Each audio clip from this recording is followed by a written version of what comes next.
সমুদ্রের নোনা জল আর বালু প্রবালের এমন মিতালি মনোরম সুরে বেজে ওঠে এই সৈকতে। অবিরাম আছড়ে পড়া ঢেউয়ের সাথে বাতাসের মৃদুবন্ধ কলতান তৈরি করে ভিন্ন এক নৈসর্গিক ব্যঞ্জনা।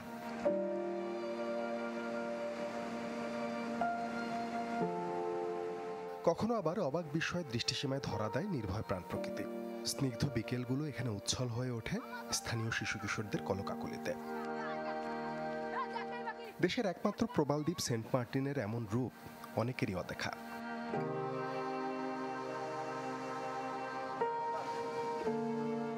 গেল ফেব্রুয়ারি থেকে পর্যটকদের যাতায়াত বন্ধ এই দারুচিনি দ্বীপে।